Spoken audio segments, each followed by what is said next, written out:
Friends and welcome back to my YouTube channel.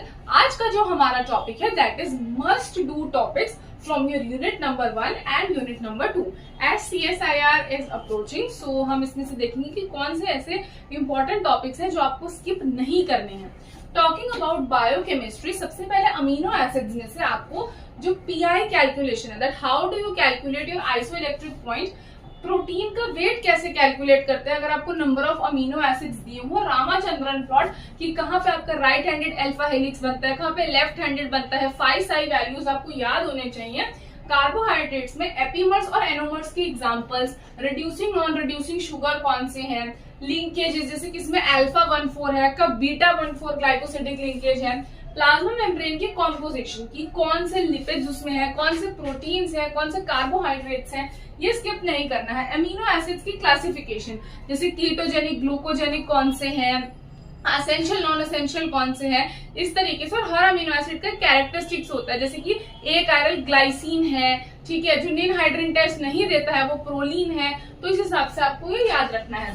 Pathways में glycolysis, Krebs और ETC का minimum आपको ATP कितना बन रहा है और कौन सी स्टेज पे कौन सा इनहिबिटर एक्ट कर रहा है, जैसे कॉम्प्लेक्स 1 को कौन इनहिबिट करता है, कॉम्प्लेक्स 2 को कौन करता है, ये आपको पता होना चाहिए।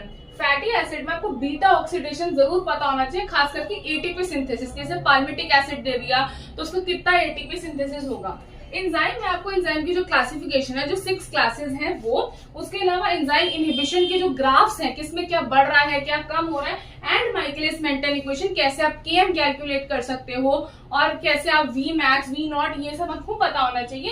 And for nucleic acids ABZ DNA के क्लासिक डिफरेंसेस, राइट हैंडेड कौन सा है, लेफ्ट हैंडेड कौन सा है, ये आपको पता होना चाहिए। इससे आपका amino acids, protein, carbohydrates, lipids, enzymes, nucleic acid सब कुछ कवर हो जाएगा। इसके अलावा आप एक और चीज ऐड कर सकते हो इसमें, वो है वाइटामिन्स। वाइटामिन्स के कोफैक्टर्स एंड टेबल भी आप कर सकते हो। For second unit that is cell biology, आपको सॉर्टिंग जरूर करना है। सॉर्टिंग में भी सिग्नल सीक्वेंसेस, जैसे अगर कोई भी माइटोकॉन्ड्रिया में आना चाह रहा है प्रोटीन, तो उसमें क्या सिग्नल सीक्वेंस होना चाहिए, न्यूक्लियस के लिए क्या सिग्नल सीक्वेंस होना चाहिए।